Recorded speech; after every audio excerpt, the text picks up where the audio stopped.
I think it is clear to believe in the power of ideas. Fresh thinking to the Manhattan Institute.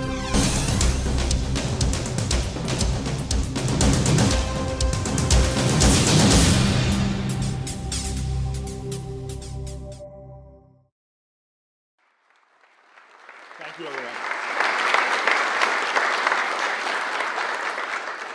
Larry has informed me I have 25 minutes sharp for speaking and questions afterward. For a lawyer and a politician, I feel very constrained at this moment, but I feel incredibly grateful, especially when I look out at this room and see people from many different parts of my life personally over the last 10 or 12 years, but more importantly, many different areas within our society who are coming together around common issues and common ideals, but most importantly, a common urgency.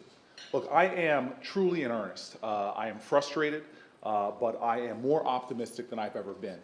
I see now on the American landscape in general, but more in particular the Newark landscape, that miracles are happening, that we are seeing islands of excellence. The folks in my community every single day when I encounter faith-based leaders, community activists, nonprofit leaders, entrepreneurs within Newark are showing me that there is nothing that the American spirit, that the human spirit can accomplish even in the most challenging of circumstances. Last week, or earlier this week rather, I was down in Washington, D.C. with a foundation that's focused on urban innovation in the education space, focused on trying to reform public education and bring more ideas. And it was clear to me as this array of leaders from throughout the country were together, it became crystal clear to me that in this society now, it is not anymore an issue of can we deal with our national urgencies. It is an issue of will we deal with our national urgencies.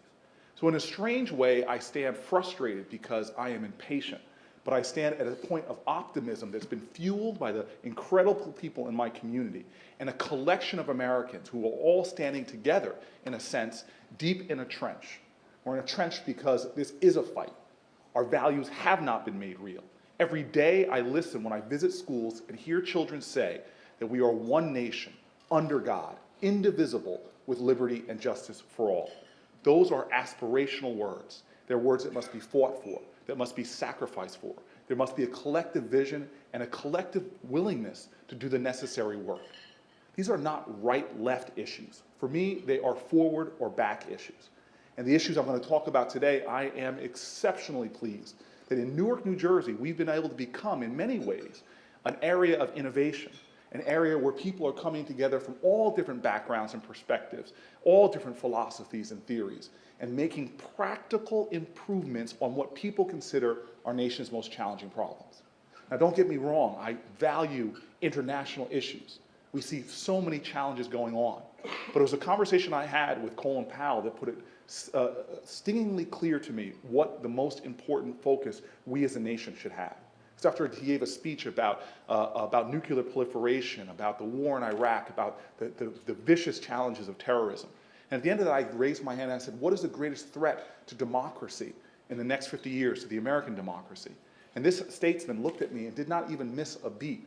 And he said to me, it is the challenges we have within our nation, concentrated poverty, an inability to educate all of our children at equal and high levels, the divisions and separations that still exist between us that fail to allow us to come together and focus on what is the urgency at hand. Well, for us in the city of Newark, the urgency at hand lies in a few areas. And I'd like to go through them in some detail in the short amount of time I have and hopefully have an honest and open dialogue with you when I finish. Let's be very blunt. In the United States of America, we have issues that should stun us, should shock us. Some of them I already mentioned, that we are 13th, 14th, or 15th in the world in terms of developing nations in educating our children. That we, in a knowledge-based global economy, are falling behind as we speak. In a country that the majority of our workforce will soon be minority, we still haven't healed the gaps that exist between blacks and whites in education over the last 50 years. But to me, the screaming urgency when I stepped into office was Newark, like other American cities, were experiencing an unacceptable, rising level of violent crime within our communities. There are models in America, right here in New York City, that have shown, again, this is not an issue of can we, it's an issue of will we. What is our focus? What is our priorities? How accountable will we be in the work that we do? And accountability always must begin with three crucial parts: having clear standards, having measurements, sophisticated ways of measuring progress towards those standards, and finally having consequences for failure.